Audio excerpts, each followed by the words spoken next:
No es nuevo esto de la radicalización y la polarización de lo que tanto se habla ahora, ¿no? Es verdad que cansa un poco ya, ¿no? Lo de los ultras o los comunistas, los filoetarras o los fachas, los liberales o los progresistas. También podríamos encontrar otros muchos ejemplos, si cabe en una clave un poco más amable, ¿no? Quizás el más recurrente sería el de los merengues o el de los culés, o ahora que está a punto de llegar la Semana Santa, los californios o los marrajos en Cartagena, los blancos o los azules en el caso de Lorca. En España, hace muy pocos años, parece que hace mucho, pero hace muy pocos años, nuestros abuelos también tuvieron que dividirse, voluntaria o involuntariamente, en dos bandos por culpa de una maldita guerra cuyas consecuencias marcaron el devenir del país. De esto algo tiene que ver con lo que vamos a comentar en Voces de la Región. Comenzamos.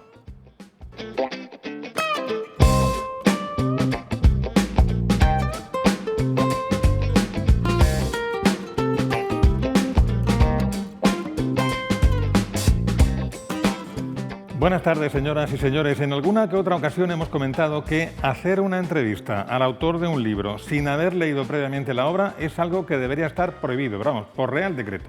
Pero como en realidad no lo está todavía prohibido, pues nos vamos a saltar esa norma aún no impuesta y vamos a hablar de un libro que la semana pasada vio la luz, pero literal, la semana pasada. Estamos hablando de 36, el nuevo trabajo de un escritor de la tierra del que nos sentimos especialmente orgullosos. Jerónimo Tristante, buenas tardes.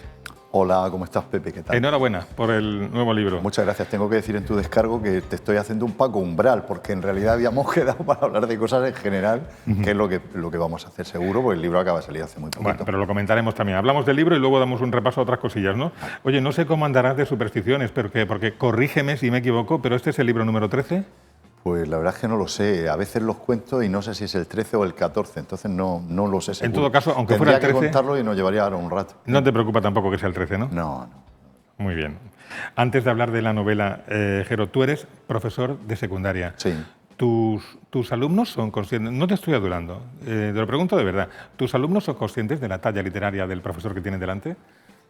Bueno, mis alumnos, yo para ellos soy su profesor de biología, yo soy Jero, entonces ellos me conocen, igual que mis compañeros, con el día a día, porque yo soy un docente que en su tiempo libre escribe. Entonces ellos, pues, a ellos les llama la atención pues, que sales en Wikipedia, cuando sales en alguna tele, si ven el programa que presentaba en Televisión Española, La España de Víctor Ros, que iba después de la serie, eso les llama la atención. Todo lo que es mediático les llama mucha atención. Dicen, el maestro es famoso, no sé qué, pero eso se les pasa en 5 minutos. ¿Qué edades tienen tus chicos? Pues yo tengo alumnos de primero de la ESO que tienen 12, hasta de primero de bachillerato que están ya por los 16, 17. Hombre, estos últimos ya saben medir las cosas. Sí.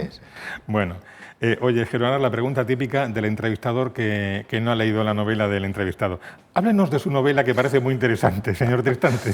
Pues bueno, yo he venido a hablar de mi libro, no. Bueno, pues nada, es una novela 36, es una novela un poco de las que pues lleva a mí marchamo, ese personal, ese caminico que yo fui encontrando pues casi de manera inconsciente, que es hacer novela policíaca o a veces de misterio con ambientación histórica. Entonces, en este caso, igual que la que tengo ahí preparada, que la sacaré a lo mejor dentro de un año y medio, Pamfleten, es una novela policíaca ambientada en los tercios de Flandes, pues esta 36 es una novela policíaca ambientada en el Madrid en guerra, en ese Madrid de noviembre del 36, en una situación en la que no sabemos muy bien por qué los nacionales no terminaron de entrar, el gobierno acaba de irse a Valencia, se produce la historia hasta de las sacas, etcétera, etcétera, están intentando cerrar las checas, y ahí llega Tornel, que es uno de los personajes del Valle de las Sombras. Esto sería una precuela del Valle de las Sombras, no hace falta haber leído el Valle de las Sombras para leer esta, porque cronológicamente sucede antes, que es un policía republicano que está en el frente y lo llaman para integrar la milicia de vigilancia de la retaguardia con las que la República quería poner orden. Y le encargan que busque a un fotógrafo inglés, un bon vivant, un tío ahí viva la vida, que se relaciona muy bien con el mundo proletario, que hace fotos en plan freelance y que ha desaparecido y no se sabe dónde está, si una brigadilla de incontrolados le ha dado el paseo, si a lo mejor le han dado una bala perdida en el frente, lo han capturado los nacionales y Tornel va poco a poco buscándolo y va encontrando pues, que lo que se llamó la Brigada Especial, que eran tíos del NKVD, que pusieron al servicio de Santiago Carrillo, también están buscando a este hombre, que hay unos espías nacionales que lo buscan también, que los ingleses también, y va viendo que se ha metido en algo muy gordo, porque no sabe qué ha hecho, qué ha visto o qué ha fotografiado a este hombre que es tan grave, ¿no? Y esa es la excusa perfecta para que el lector se venga conmigo de la mano y veamos cómo era vivir en ese Madrid sitiado. O sea, que es un relato policíaco de ficción en un contexto histórico tan real como cruel. Claro, es una fórmula que funciona muy bien porque tú sabes que el policíaco es el más lúdico de los géneros literarios. El lector se engancha, ¿no? Quiere saber lo que ha pasado, ese es el motor que le hace seguir pasando página tras página, y eso a ti te permite, como dice por ejemplo en el Valle de las Sombras, si yo te pongo a contarte a ti cómo fue la construcción del Valle de los Caídos, pues no pasas del primer capítulo porque es una cosa durísima. Pero hay un caso policíaco en el que dos, que terminan siendo amigos, un nacional y un rojo, lo investigan juntos. Ese motor te hace seguir leyendo y a mí me permite no solo describir cómo se vivía, sino incluso irte colándote otras reflexiones que hace un personaje, que hace otro, para que la gente piense por sí sola.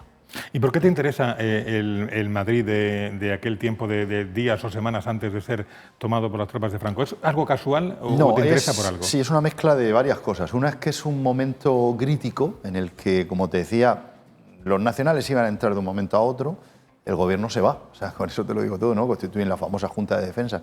Y luego, por otra parte, porque se dan una serie de episodios ahí históricos, uno de ellos que a mí me interesó mucho, porque la guerra civil está llena de episodios interesantísimos que dan para novelar, y uno de ellos es el vuelo del Pótez, que sale en mi novela. El doctor Geni, un observador que tenía en España la Cruz Roja Internacional, tenía que ir a Ginebra, a la Sociedad de Naciones, que fue el embrión de las Naciones Unidas, a pronunciar un discurso sobre qué es lo que estaba pasando en el Madrid republicano.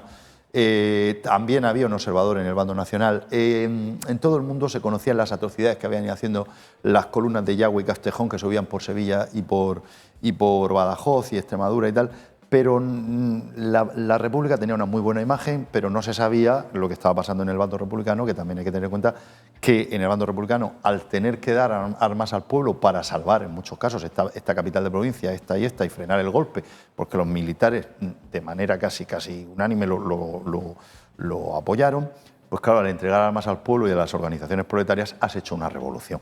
Y eso genera pues una serie de temas que iba a contar Geni, y entonces su vuelo el día que va a salir se rompe el avión, luego lo reparan, y luego cuando va volando pues a la altura de Pastrana, en Guadalajara, lo derriban dos cazas, que la propaganda de la República dice que son facciosos, pero hoy día sabemos que eran dos chatos pilotados por dos pilotos soviéticos, porque no querían que llegara a Ginebra a pronunciar ese discurso. Me estaba preguntando si el teniente Tornel se convertirá en un nuevo Víctor Ros en la obra literaria de Jerónimo Tristante. No lo sé. A ver, yo tengo muchos personajes que suelo crear que son personajes potentes con los que el lector suele empatizar. Yo también tengo mis trucos, ¿no?, para que esto suceda. Y Tornel es uno de ellos, ¿no? Igual que Alsina, el protagonista de 1969, esta novela que tanto gusta a los murcianos porque está ambientada en la Murcia del tardofranquismo, que al final lo voy a retomar porque me han insistido mucho, y la siguiente novela que voy a escribir está ambientada entre Murcia y la costa de Almería y se va a llamar 1973 y será pues otra aventura protagonizada. Entonces son personajes que no los tengo en mente como para hacer una serie de tan largo recorrido como Víctor Ros, pero sí que quiero darles más cancha, pues son personajes muy interesantes. Por lo que nos estás contando, ya digo que no lo hemos leído, pero el relato de 36 suena como muy audiovisual. ¿Es perfectamente exportable a las pantallas o no? Sí, a ver, la mayoría de mis novelas son adaptables, como ya hemos demostrado con Víctor Ros. Lo que pasa es que hay unas que son más caras y otras menos. Víctor Ros es una producción cara. Estamos intentando a ver si podemos hacer la tercera, que encima nada menos que me lo llevo a Cuba. Entonces, cuando haces época son muy caros. Si haces algo como 1969, ambientado en el tardofranquismo, pues a nivel de vestuario, de coches, de vehículos, de decorados es más fácil. Entonces esta se puede hacer, pero vamos, yo creo que ambientar bien esta novela en el Madrid en guerra, barato no sería, pero precioso sí quedaría. ¿Qué ha aportado, por cierto, qué ha aportado la televisión a tu obra? ¿Más visibilidad, si acaso, o algo más? Pues, hombre, por ejemplo, en el caso de Víctor Ros, es un personaje que es tuyo, que cuando ya a la gente le guste te piden más novelas, pasa como le pasó a Doyle, salvando las distancias, con Holmes, que ya se te escapa de control y que es de todos esos amigos que leen las novelas, y cuando pasa el audiovisual, pues lógicamente eso se expande de una manera exponencial, ¿no? Porque hablamos de que cada episodio lo veían 2.800.000 personas. Entonces, pues es una cosa que, bueno, que el personaje deja un poco de ser tuyo, pero también da mucho gusto, ¿no? Porque forma parte ahí del imaginario colectivo, ¿no? Yo sé que tú eres, lo poco que te conozco, sé que eres un hombre sencillo, modesto, humilde, cercano, ya lo estás demostrando, pero lo cierto es que el éxito se ha fijado en ti también. Y yo pregunto, ¿cómo ¿Cómo han influido en ti tus éxitos literarios? Hay gente que muere de éxito, hay otros que se desfiguran y hay gente que acaso los más fuertes salen airosos, no se ven afectados, ¿no? ¿A ti cómo te ha afectado el éxito? Pues hombre, yo en ese sentido tengo suerte porque mi trabajo de escritor, yo en realidad soy un profesor que en su tiempo libre escribe y esa afición termina convirtiéndose en una segunda profesión. Pero este trabajo mío de escritor, en España, Larra dijo que escribir es llorar. Si yo fuera alemán, un poco, pues un escritor como yo, mediano en Alemania, pues es un multimillonario, porque es un mercado de 90 millones de personas que todos leen. En España la gente lee poco, entonces los escritores no somos gente excesivamente famosa, ni nos paran por la calle, ni vivimos en ese tipo de farándula. Entonces eso te hace entender desde el primer momento que como es un mundo muy voluble, en el que hoy te va medio bien y mañana no te cogen el teléfono, y yo he visto muchos amigos míos que han tenido un gran éxito y luego han sido juguetes rotos, pues yo desde el primer momento, en ese sentido, he tenido la cabeza muy bien amueblada y he entendido que si algo me salía bien, pues lo disfrutaba en ese momento, pero que luego la siguiente novela no sabes seguro si te la van a publicar y tienes que seguir trabajando. Entonces, como he hecho ese análisis desde el principio, pues yo creo que no me ha afectado ni cuando me va muy bien ni cuando me va muy mal. Es verdad que la Guerra Civil Española ha sido fuente de inspiración para muchos escritores. Es verdad que ambientar en televisión, por ejemplo, una obra como esta tiene un coste económico relevante. Oye, pero ¿qué te parece la guerra de los albores del siglo XXI? En fin, te doy ideas que tú ya tienes, ¿no? Crisis económicas vertiginosas, un virus que arrasa al mundo, un volcán que sacude una isla durante 3 meses, una guerra en el corazón de Europa y una mediocridad política solamente comparable a la del Congo. ¿Hay tema ahí para hacer una novela contemporánea o qué? Bueno, realmente, si eso lo ¿Te pusiéramos... da los capítulos? Sí, yo tengo amigos escritores que les da rabia esa frase de que la realidad supera la ficción, pero yo creo que sí que es así. Muchas de estas cosas, si las colocamos en una novela o en una teleserie, no se las creerían. Por ejemplo, acuérdate de la película esta de No mires hacia arriba, en la que vemos cómo la presidenta de los Estados Unidos le están diciendo que un meteorito va a machacar la Tierra en 6 meses y le está preguntando a su spin doctor que cómo le afecta eso en las encuestas. Pues así funcionan nuestros políticos. Nuestros políticos, hoy día, nuestra clase política piensa al día y piensan en sí mismos y en su cargo. Y esto es un desastre que tenemos debido a la devaluación de nuestra clase política, la devaluación que hemos tenido en los últimos 25 o 30 años. Y esto es lo que nos está pasando, una factura grave. Claro, no, si la pregunta que te he hecho efectivamente era un gancho para entrar en todos estos temas. Me has liado. Claro, y te lo pregunto, en una semana en la que ha salido, anteayer lunes, salieron los datos de la última encuesta del CEMOC, y además sí, salieron el día que estábamos haciendo la entrevista con Ana Martínez Vidal, y decíamos, lo repetimos ahora, que bueno, las encuestas tienen el valor que tienen, que nos dan un morbo muy especial a analistas, a políticos, a periodistas. Tú eres un analista de la actualidad. Y bueno, ¿qué valor, qué te dice a ti la última encuesta del CEMOP? No lo sé, ¿qué reflexión te provoca? Bueno, pues yo creo que lo primero que tenemos que tener en cuenta es que todos nos metemos con tezanos, que es evidente que eso no se sostiene, pero no nos metemos con el CEMOP. Y yo, que conozco un poco el tema de esa época en la que yo estuve en una plataforma que luego dio lugar al partido Somos Región, en el que no llegué a integrarme, sabemos que el CEMOP tiene cierta cocina y tiene ciertas influencias también. A pesar de eso, sabiéndola leer un poco en base a lo que el CEMOP puede, digamos, en cierta medida maquillar, el resultado, me sorprenden los 3 de Podemos, yo creo que son menos, y luego es un resultado, en cierta medida, que no es catastrófico para la región, en tanto en cuanto el Partido Popular tiene 19 y tiene 15 PSOE, y ahí la incidencia de Vox ha sido menor de lo que en principio cabía esperar, teniendo en cuenta que esa encuesta se realiza en el momento en que el PP estaba metido en una zapatiesta que lían Teodoro y Casado, que te recuerdo que yo desde el primer momento en mis artículos dije ya hace 3 años que estos 2 chicos iban a hundir el Partido Popular, y está ahí escrito. Y cuando yo decía eso era cuando todo el mundo aquí en Murcia estaba haciéndole la pelota a Teodoro, y que qué fantástico es Teodoro, y yo vi que estos 2 chicos no tenían capacidad para llevar una nave como puede ser el Partido Popular o el PSOE, que no la puede llevar cualquier mindundi. Entonces, teniendo en cuenta que eso se hace en un momento difícil, pues hombre, yo creo, mira, a mí me da igual que gobierne el PP que gobierne el PSOE, pero creo que después de esta experiencia que hemos tenido con estos partidos que han llegado, que parecía que eran una solución, que yo fui el primero que pensé que podían aportar algo nuevo, y hemos visto lo que ha pasado con Podemos y con Ciudadanos, pues Vox es un poco más de lo mismo, ¿no? Y los ciudadanos tienen, yo creo que tienen la obligación de votar opciones moderadas que no nos van a meter en ningún lío. Tú mira cómo están en Rusia, que votas a un tío que es un populista y te acaba metiendo en una guerra con la OTAN. Entonces, con todas sus imperfecciones, tanto PSOE como PP son partidos grandes que tienen cuadros formados y que no nos van a llevar a una locura. Sí, pero fíjate que hace 4 días hablábamos de la necesidad del pluripartidismo, de la pluralidad parlamentaria y todo eso, que ha funcionado regular nada más. Pues mira, claro, Porque...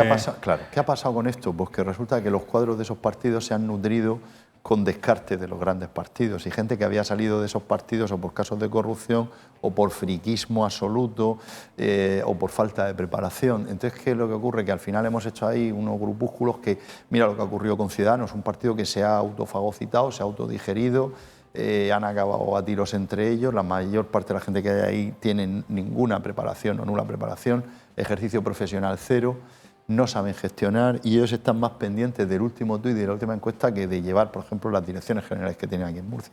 Entonces eso nos ha deparado un desastre y lo mismo nos puede ocurrir con otros partidos que vienen por ahí, por el horizonte, que tenemos que tener en cuenta que los ciudadanos le vamos a dar un cheque al partido que gane para que gestione 5.300 millones de euros. ¿Está preparada esa gente para esto? Pues yo te digo que no. Entonces, claro, yo no soy fan del Partido Popular ni del Partido Socialista, pero creo que deberíamos, si usted es de centro izquierda, vote al PSOE, y si usted es de centro derecha, vote al PP. Y por lo menos nos aseguramos que va a haber una cierta moderación, que es lo que ahora mismo necesitamos. Después de una legislatura que ha sido la más catastrófica, la más lamentable y la más vergonzosa de la historia de la región de Murcia, cuando veníamos del anterior, donde Rosa Peñalver había hecho una presidencia espectacular de la Asamblea y donde los líderes de los portavoces de los grupos parlamentarios llegaron a un acuerdo para firmar un estatuto de autonomía que había sido pues eso, un modelo de convivencia. O sea, que esto hay que recuperarlo como sea y esto se recupera votando moderado. ¿Cuánto tiempo crees que nos durará el complejo de ratón de laboratorio político en España?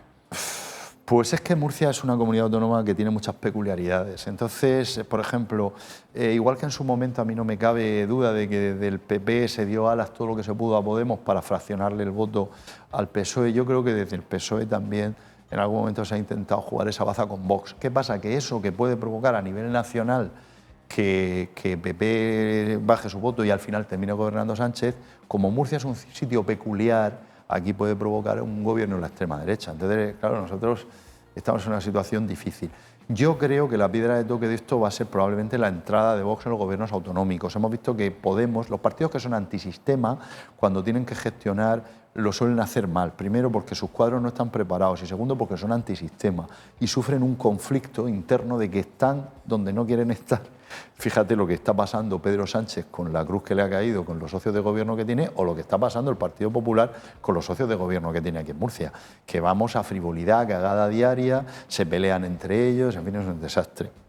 Entonces yo creo que probablemente pues tendremos que pasar una especie de gripe, como hemos pasado con la extrema izquierda en el gobierno nacional, pues lo tendremos que pasar probablemente aquí o en Castilla y León con la extrema derecha, y ahí ellos tendrán una oportunidad para demostrar si realmente son un partido demócrata, como ellos dicen, y como dice el PP, llenándole la capaza de votos, o no lo son.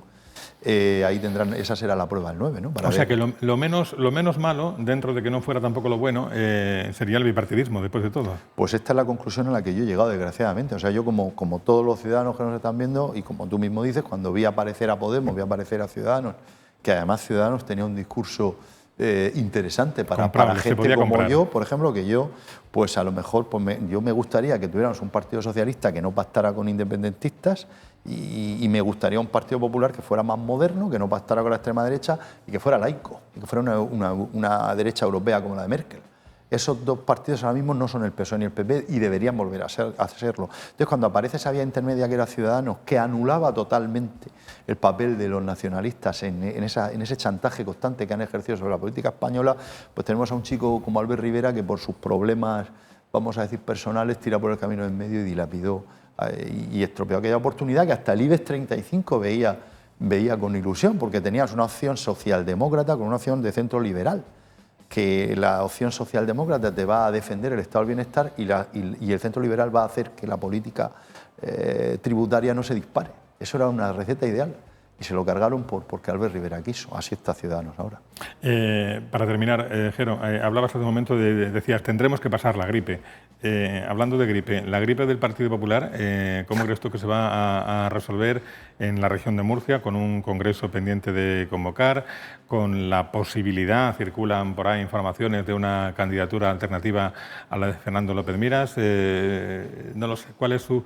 A ver si tienes la misma visión que cuando hace unos años escribiste lo que iba a pasar con Teodoro y con Pablo Casado. ¿Cuál es tu visión? A ver, lo que va a pasar en el Partido Popular de Murcia no lo sabemos porque lo que ocurra con el Partido Popular en Murcia depende de una sola persona que se llama Alberto Feijóo.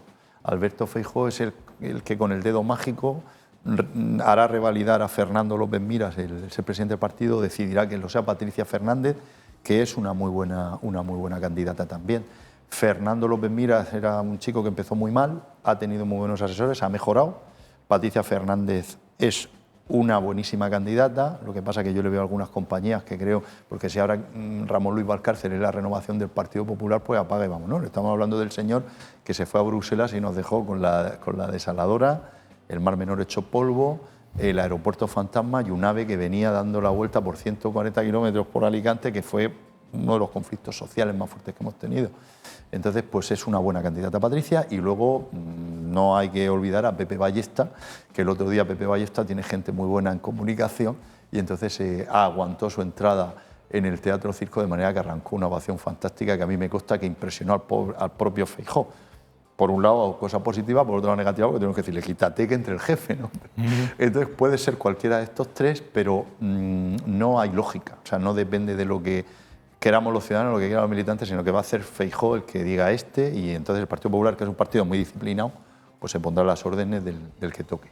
Bueno, todo eso está por ocurrir, ya veremos a ver lo que ocurre. Lo que sí ha ocurrido desde la semana pasada es que ya está en las librerías, está ya en las librerías, ¿no? Sí, salió el jueves pasado. 36, la nueva novela, iba a decir la última, pero nunca es la última, la nueva novela de Jerónimo Tristante, un relato policíaco de ficción ambientado en un contexto histórico, noviembre del año 36, días o semanas antes de que finalmente la capital de España fuera tomada por las tropas de Franco, y que promete ser tan interesante, tan entretenida como las 12 o 13 anteriores novelas que ya nos ha obsequiado Jerónimo Tristante. Jero, muy amable, muchas gracias. A vosotros. Y hasta una próxima ocasión. Muy bien. A ustedes también. Nos encontramos el próximo día aquí en Televisión Murciana en Voces de la Región. Hasta entonces.